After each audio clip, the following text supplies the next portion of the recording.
Senior నాయకులుగా ఉన్నటువంటి మా ప్రియమైన కామ్రేడ్స్కి అందరికీ కూడా పేరు పేరున విప్లవ ఉద్యమాభినందనలు తెలియజేసుకుంటున్నాను. మిత్రులారా, గతంలో నేను 2011 సంవత్సరం నుంచి ప్రస్తుతం కూడా ఏఎస్ఎఫ్ మరియు ఏవై యువజన సంఘ విద్యార్థి సంఘంలో పనిచేయడం జరుగుతుంది. మరి అంత మాత్రమే కాకుండా గతంలో ఇప్పుడున్నటువంటి రాజకీయ నాయకులు ఎవరైతే పదవులు అనుభవిస్తున్నారో వాళ్ళు ఎవరు కూడా తెలంగాణ రాష్ట్రం కోసం ఎవరు కూడా ఉద్యమాలు చేయనటువంటి పరిస్థితి. ఇక్కడ తెలంగాణ కోసం కొట్లాడి తెలంగాణ కోసం ఉద్యమం చేసినటువంటి విద్యార్థి సంఘం ఈ గద్వాల్లో ఏదైనా ఉంది అని అంటే అది కేవలం మన ఏఎస్ఎఫ్ మాత్రమే. మేమందరం కూడా పరేష్ అన్న నాయకత్వంలో గద్వాల్లో విద్యార్థి సంఘాన్ని ఒక రేంజ్లో తీసుకుపోవడం జరిగింది. కొన్ని కారణంగా మన పర్సనల్ ప్రాబ్లం ఉండడం వలన మనం గద్వాల నుంచి మహబూబ్నగర్ పోయి ఆడ కొద్ది రోజుల పాటు హాస్పిటల్లో పనిచేయడం జరిగింది.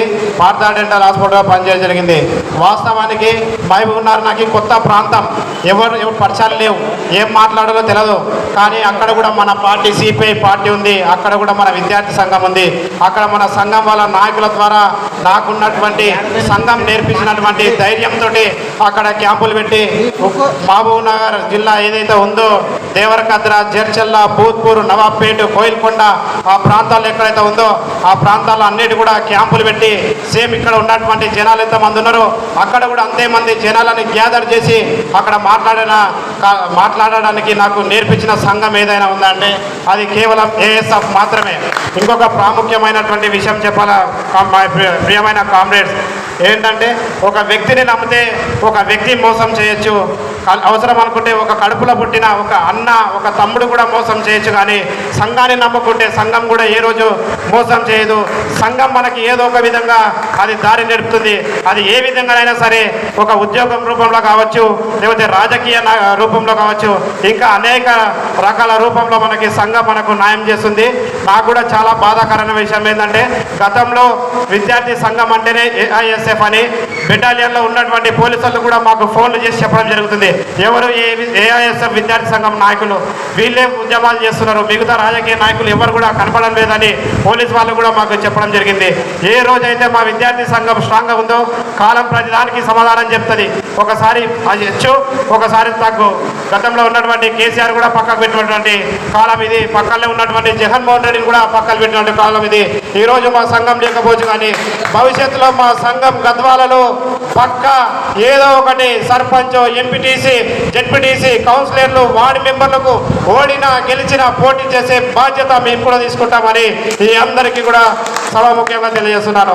ఇప్పుడు ప్రస్తుతానికి అన్నాడు చావైనా బతుకైనా ఎర్రజెండతోనే అన్నాడు. వాస్తవే, అది 100% చావైనా బతుకైనా ఎర్రజెండతోనే. కానీ మనం ఏదో ఒకటి సాధించాలి. కనీసం ఎర్రజెండా పార్టీ నుంచి ఊరికి ఒకటి వార్డు మెంబర్ అయినా గెలవాలి. అవసరం అనుకుంటే ఎంపీటీసీ కూడా పోటీ చేసి గెలిచినా ఓడినా కంపల్సరీ మన ప్రయత్నం చేసే బాధ్యత మనది.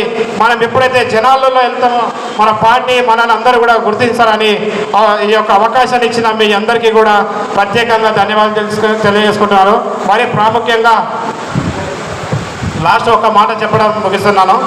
వాస్తవానికి నేను దాదాపు ఒక 2-3 నిమిషాలు మాట్లాడడం జరిగింది. ఇంత మాట్లాడడానికి ధైర్యం కూడా నాకు సరిపోదు, చాలదు, రాదు. ఎందుకంటే గతంలో తెలంగాణ ఉద్యమం కోసం పరేష్ అన్న నన్ను చేయబట్టుకొని నువ్వు మాట్లాడతాడు అంటే నేను పరేష్ అన్న తిట్టుకున్న సందర్భాలు చాలా ఉన్నాయి. యువేంద్రభాయ్ ఊక నన్ను మాట్లాడిపించి భయపడిస్తున్నాడు అని. ఆ రోజు చేసిన పరేష్ అన్న ధైర్యమే ఈరోజు మహబూబ్నగర్లో డెంటల్ హాస్పిటల్లో పనిచేసుకుంటే దుమ్ము లేపుతున్నా నన్ను ఉద్యోగంలోకి వెళ్ళి తీసేసినా కూడా మళ్ళా మా సార్ ఎమ్మెల్యేగా పోటీ చేసి గెలిచిండు. ఆదరణ నుంచి ఫోన్ చేసి పిలిపించుకున్నారు. వాడు కావాలా, మనకు అవసరం ఉంది, వాడు ఉపయోగపడతాడని ఆ రోజు చేసినటువంటి ధైర్యం నాకు సంఘం నేర్పింది. పరేష్ అన్న నాకు ఇంత పెద్ద అవకాశం ఇచ్చినందుకు పరేష్ అన్న నాకు పేరున ధన్యవాదాలు తెలియజేసుకుంటున్నాను.